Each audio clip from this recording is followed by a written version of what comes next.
Alright guys, this is chapter 4, section 1 notes. So we've done some stuff as far as you having fake elements and putting them together in your own periodic table. We've now done a periodic table coloring where you color, put the periodic table together, and hopefully you're seeing some trends in the periodic table before we even get started with the chapter. So in section 1, the first thing that students are going to do is they are going to watch this video here, which we'll watch here real quick. But it introduces us to the elements. Crazy feels good when it... Good evening, ladies and gentlemen. My name is Dr. Leonard Hofstetter, and it is my great honor to introduce the winner of this year's Chancellor's Award for Science and my good friend, Dr. Sheldon Cooper. But before I do, I'd like to share with you a letter from Sheldon's mother who couldn't be here tonight. Isn't that nice? His mother sent him a letter. She's proud of him. Wonder what that feels like. Dear Shelly. That's what she calls him. Shelly. It's a pet name. You know what my mother's pet name for me is? Leonard. But I digress. Dear Shelly. I am so proud. Oh dear. What's the matter? I'm getting dizzy. Don't worry. You're surrounded by your semen. I can't do this. I'm going to faint. Here, drink this. It'll relax you. Alcohol? I don't drink alcohol. Fine, faint.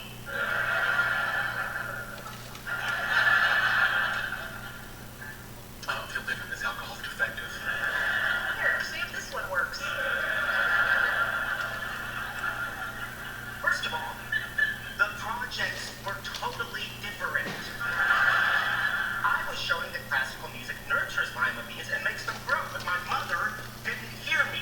If you'd like to look at the relationship between nurturing and growth, I'd like to point out that my brother is 8 inches taller than me. I'm ready! Right. Ladies and gentlemen, our guest of honor, Dr. Sheldon Cooper. Thanks, Shorty. I'll take it from here. All right. You people ready to have some fun? You have a basic understanding of differential calculus and at least 1 year about the brake topology?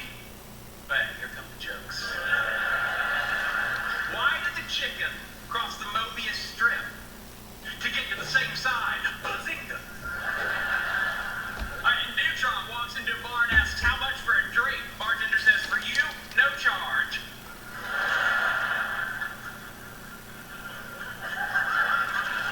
Hello? I know you're out there. I can hear you metabolizing oxygen and expelling carbon dioxide. It looks like we have some academic dignitaries in the audience. Dr. Randall from the geology department, only man who's happy when they take his work for granted. But shut up.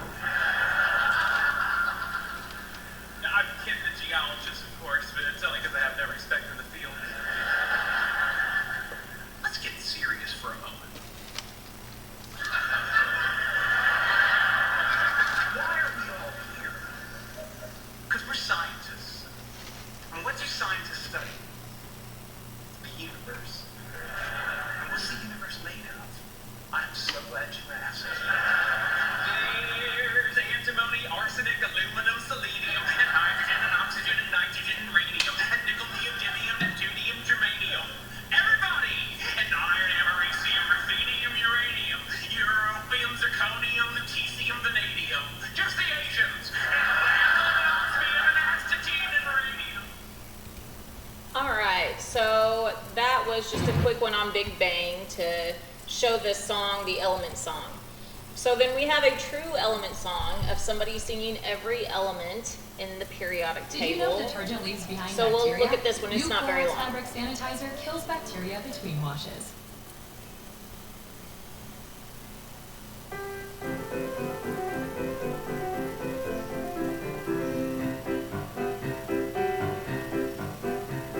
There's antimony, arsenic, aluminum, selenium, and hydrogen, and oxygen, and nitrogen, and rhenium, and nickel, neodymium, neptunium, germanium, and iron, americium, ruthenium, uranium, europium, zirconium, lutetium, vanadium, and lanthanum, and osmium, and astatine, and radium, and gold, protactinium, and indium, and gallium, and iodine, and thorium, and thulium, and thallium.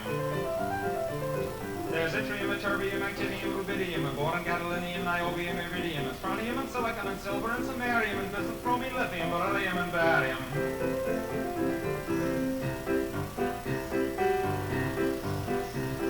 There's holmium, and helium, and hafnium, and erbium, and phosphorus, and francium, and fluorine, and terbium, and manganese, and mercury, molybdenum, and magnesium, dysprosium, and scandium, and cerium, and cesium, and lead, praseodymium, and platinum, plutonium, palladium, promethium, potassium, polonium, and tantalum, technetium, titanium, tellurium, and cadmium, and calcium, and chromium, and curium. There's sulfur, californium, and fermium, and helium, and also mendelevium, titanium, nobelium, and argon, plutonium, radium, zinc, and rhodium, and chlorine, carbon, cobalt, copper, tungsten, tin, and sodium.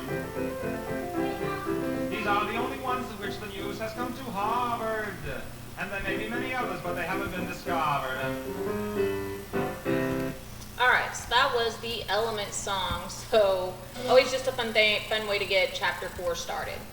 Alright, so we've got some aluminum foil in this picture and a rusted nail. So a nail is made out of iron, Fe, but a rusted nail is iron oxide. So it's something that's rusted and it's had a chemical reaction happen. So just any observation, I'm going to have the class write down any observation they can about these two things. It could be that the aluminum is shiny, it's silver, it could be, the color, the way it looks, it's in sheets. If you know what aluminum is like, you know it's flexible, and then you can write anything down about the nail that you want. And then also, I've asked this of you guys several times, but just what do you notice about the elements on the periodic table, especially after doing some of the activities that we've done here lately. So I'm going to have them go through, and if you want to do that right now, pause this and then start it back up because I'm going to move on down. It says, look at all the elements on the periodic table. The pure aluminum at your desk, which I have some aluminum out, and the nail that has aluminum oxide on it. All right, so we have pure aluminum, Al, and then we have a nail.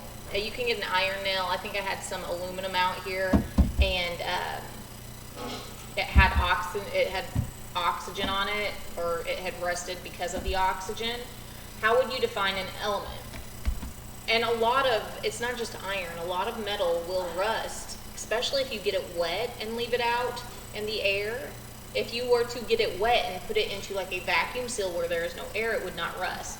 So it's the fact that there's oxygen in the air. So your definition of an element, how would you define just an element off the periodic table? So I'm going to give them a second to do that, and if you want to pause this so you can come up with your definition, you can.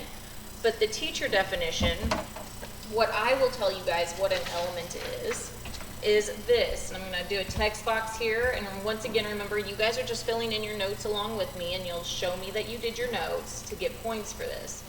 All right, so if I go here, it is a pure substance that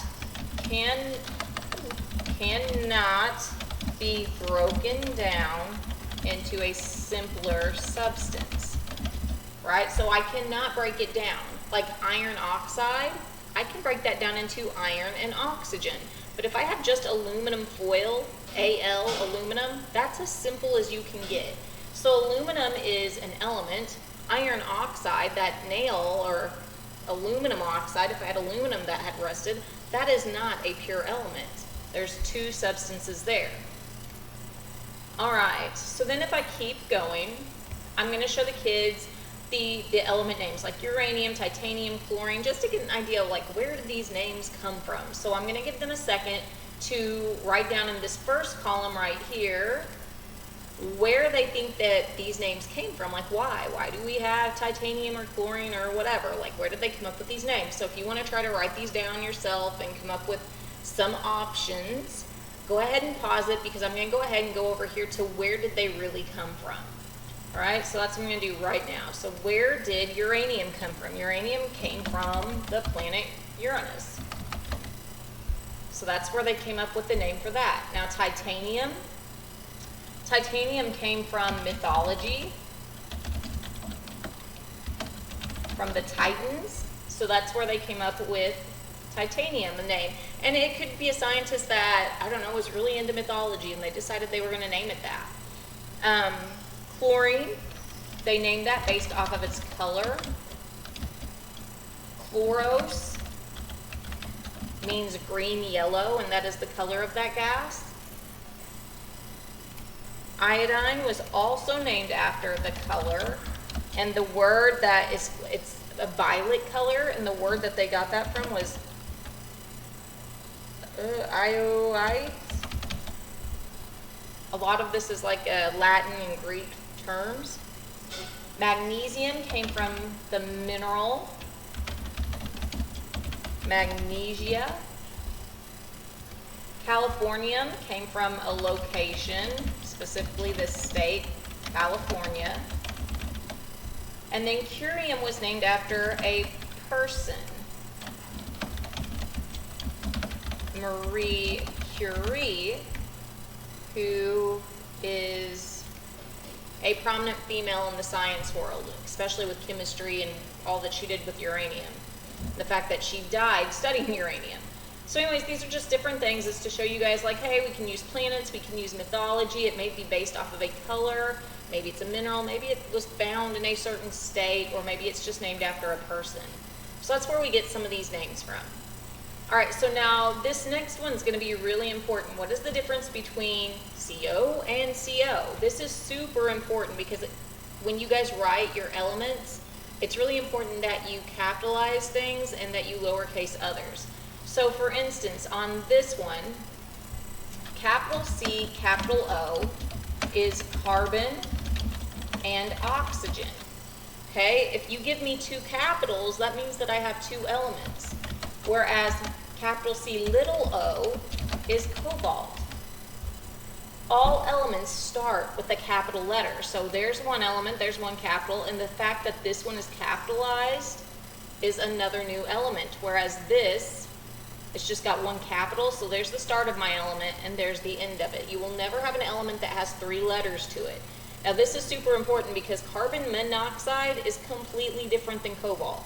So it's important that you guys really make sure that you are using your capitals and your lowercase correctly. And I'll correct it and I'll tell you at first, but then eventually I'm just gonna expect that you guys know what these are. All right, so the common symbols here, I'm gonna skip for a second, I'll come back up to those. But where did that symbol come from?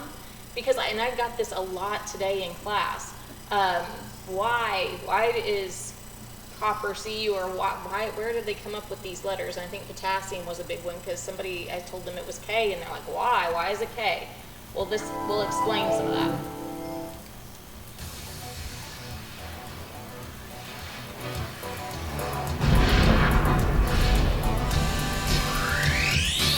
Why do we give names to all the elements? No matter what we call them, it doesn't change the experiments. There's so much more behind each label. Here's the story of the names on the periodic table. The first name, hydrogen, means it likes to form water, while the last one sounds like a spell from Harry Potter. Silicon is named for a rock in the ground, and many more are called for where they are found. Sulfur is just sulfur as far back as we know, and calx and borax date from quite a while ago. This one's from a redstone, and this one's yellow, and one's from a rock named for this Russian fellow. Chromium's compounds have colorful sheens. Bromine stinks, and chlorine wafts green. Bismuth starts white until its colors come out. Zinc has pointy crystals, and barium's stout. Indium's not for India, as you may have learned. It's just one of 4 color spectra that this bunch makes when they burn. They tasted aluminum and thought it was bitter. Rhodium's rose, iodine's violet, and zirconium a gold-like glitter. Speaking of gold, the name's different from the symbol slapped on. Our mouths speak shining yellow while we abbreviate shining dawn. Many other names don't match abbreviations, and those can be confusing situations. Potash or kalium comes from burnt wood, while nadir or soda made headaches feel good. For a few more, one language can't settle, like ferrum is Latin, but iron's a holy metal. Tungsten in America beat wolfram from across the pond, but niobium, not columbium, that compromise spawned. Many names are the products of reactions, bring forth acid or niter or charcoal transactions. They found osmium thanks to its distinctive smell, and fluorine in fluorspar, which makes metals flow well. Antimony means dead monk or never alone, and lithium's the first alkali that was found in a stone. Lithic, ITHIC, creating stone. Splitting this mineral gave elements too. Praseodymium, the green twin, and neodymium, the new. There's a group of idle gases that don't react. One was named by a child, Little known fact, dysprosium's not the only one playing hard to get. For a long time, ores held lanthanum's secret. Aphthine's unstable and will quickly decay, like these radioactives, all three meaning ray. Technetium's so rare that we found it by making it, and these are so new that they haven't been named yet. The Greeks thought molybdenum might have been lead, while the Spaniards' little silver was platinum instead. Cadmium's in calamine for Cadmus the Prince. And lots more from mythology have been added since. There's goblins and devils and even mighty Thor, who walked on Iris's rainbow to Asgard's door. There's Vanitas, Tantalus, Ceres, and the Titans, the giver of fire and the one whose light brightens. Speaking of light, we found helium in the sun, and Mercury, that liquid silver, is a planetary one. There's an asteroid, Earth, and even the moon, Uranus, Pluto, and also Neptune. There's a funny story behind 93. It was named for Italy by Enrico Fermi, but his science was wrong, and when his Nobel came along, he snuck off to the States to be free. A river, state, college, a lab called Livermore, and one mine in Sweden gave us names for four. Cyprus and Magnesia, places so old. Russia and Scandinavia, places so cold. We could draw a map of Europe with the places that remain, but is Gallium for France, or the discoverer's name? The rest are for people, but those are pretty clear. They found half this stuff. They deserve to be here. Thanks for watching, and stay curious. I'm officially out of rhymes, so...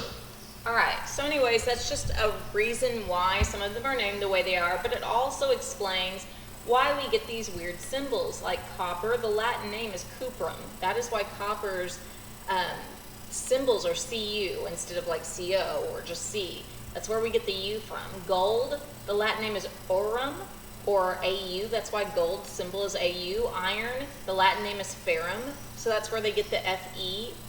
And silver, argentum, that's where they get the Ag for silver.